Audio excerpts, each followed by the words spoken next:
السلام علیکم ورحمۃ اللہ وبرکاتہ۔ امید کرتی ہوں آپ سب بہن بھائی خیریت سے ہوں گے اور اللہ تعالیٰ ہم سب کے روزے ہمارے اعمال کو قبول فرمائے۔ میں نا بڑی روتلو ہوں تو اس لیے میری آواز شروع میں ہی رونے والی ہو جاتی ہے۔ ہاں، میں وہی انسان ہوں جو وارث ماموں کے لیے بد دعائیں کرتی تھی، لیکن میں ابھی پیچھے ایک بچی کو بتا رہی تھی کہ وارث ماموں اپنی جھولی اٹھا کے راتوں کو دعائیں کرتے ہوتے تھے کہ چاند اسلام قبول کر لے۔ تو دعائیں کبھی رد نہیں جاتی، وہ دعائیں جو اللہ سے مانگی جاتی ہیں وہ دعائیں کبھی رد نہیں جاتی۔ میں نے اپنی 25 سالہ زندگی جو تھی وہ کرسچینٹی میں اچھی خاصی پریچنگ میں گزاری۔ میں چرچ میں پریچ کرتی تھی، کلام پیش کرتی تھی۔ ایک آپ کہہ لیں کہ کٹر مسیحی تھی میں، اور ایسی مسیحی تھی جو وارث ماموں کو یعنی بولنے نہیں دیتی تھی فیملی میں۔ جب مجھے پتہ چلتا تھا کہ آج وارث ماموں فلاں فیملی میں وزٹ کر کے گئے ہیں، میں اس گھر میں پہنچ جاتی تھی۔ اس سے پہلے کہ وارث ماموں کی باتیں ان کے ذہن پہ اثر کریں، مجھے خدا کا کلام پیش کرنا ہے، ان کے گھر پہ جا کے دعا کرنی ہے تاکہ شیطان اپنا کام نہ کرے، بیکاز میرے نزدیک وارث ماموں جو کام کرے تھے وہ شیطان کا کام تھا، کیونکہ وہ خداوند سے دور کر رہے تھے میرے لوگوں کو۔ تو میں اس فیملی میں پہنچ جاتی تھی، اپنے لوگوں کو چاہتی تھی کہ وہ خداوند کے ساتھ جڑے رہیں، وہ کبھی خداوند کا انکار نہ کریں، وہ یسوع مسیح کا انکار نہ کریں۔ یہ سب میری یعنی میں آپ کہہ لیں کہ ایک اسٹرانگ ورک کرتی تھی۔ مجھے اس چیز کا ڈر رہتا تھا کہ وارث ماموں کی وجہ سے اب مزید لوگ اسلام قبول نہ کریں، لیکن کیا پتہ تھا کہ اللہ تعالیٰ مجھے ہی دائرہ اسلام میں لے آئیں گے اور میں ہی وہ شخص بنوں گی جو اسلام قبول کرے گی۔ CSS کر رہی تھی، میں نے BA کمپلیٹ کیا اپنا، اور اس کے بعد میں CSS کر رہی تھی۔ اس کے دوران اللہ تعالیٰ نے مجھے یہ توفیق دی کہ اسٹڈی آف ڈفرینٹ ریلیجینس کی کتاب پڑھنے کے دوران یہ سبجیکٹ جب میں پڑھ رہی تھی تو مجھے پتہ چلا کہ اسلام ہی خوبصورت مذہب ہے۔ اچھا، آپ یقین جانیں وارث ماموں رمضان میں قرآن پاک ڈسٹریبیوٹ کرتے تھے اور راشن دیتے تھے۔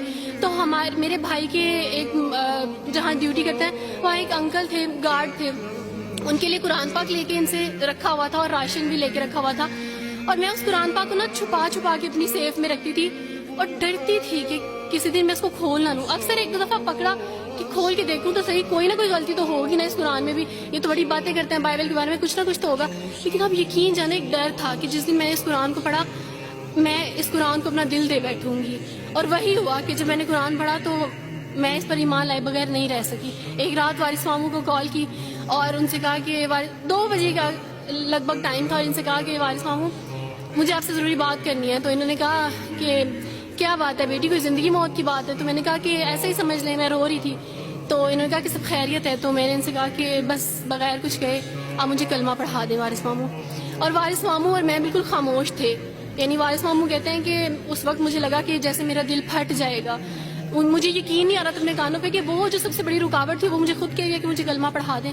اور میں نے ان سے 5 منٹ کا یعنی اسپیس لی کال پہ، اور 5 منٹ میں نے دعا کی، لیکن اس کے بعد میں نے کہا کہ اگر میں حق پہ ہوں، سچ پہ ہوں، تو بس پھر خداوند اس کو ہو لینے دے۔ اور وہی ہوا، میں نے اسلام قبول کیا، اور سوچا تھا کہ CSS کمپلیٹ کرنے کے بعد فیملی میں اناؤنس کروں گی، لیکن اللہ تعالیٰ نے کچھ اور منصوبے بنائے ہوتے ہیں، انسان کے کچھ اور منصوبے ہوتے ہیں۔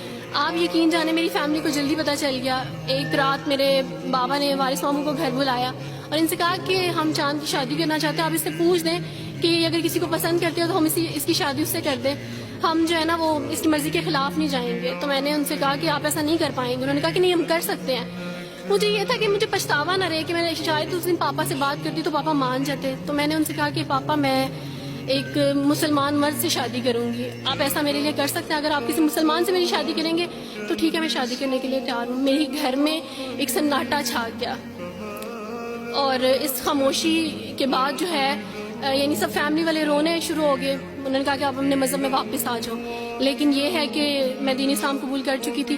آپ یقین جانیں جس طرح لوگ مختلف ہیں اسی طرح ان کے مسائل بھی مختلف ہیں۔ مجھے مینٹلی بے انتہا ٹارچر کیا گیا، مینٹلی مجھے یعنی اس چیز کا احساس دلوایا گیا کہ ماما پاپا روتے ہیں۔ میرے پاپا نے آپ یقین جانیں خود کو پھانسی لگانے کی کوشش کی میری آنکھوں کے سامنے، میری ماما نے خود پہ پیٹرول ڈال دیا اور خود کو جلانے کی کوشش کی میری آنکھوں کے سامنے، اور میں اپنے روم میں بیٹھی یہ کہتی تھی کہ اللہ اگر میں حق پہ ہوں نا تو میری فیملی کو کچھ نہیں ہونا چاہیے۔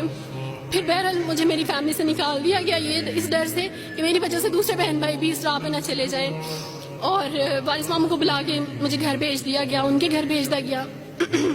جب میں گھر سے آ رہی تھی تو وارث ماموں نے کہا کہ بیٹی اگر آپ کا کوئی سامان ہے تو آپ لے لیں۔ تو میں نے ان سے کہا کہ اس گھر سے صرف ایک ہی چیز میرے ساتھ جا رہی ہے اور وہ ہے میرا نام جو ماما پاپا نے مجھے دیا تھا.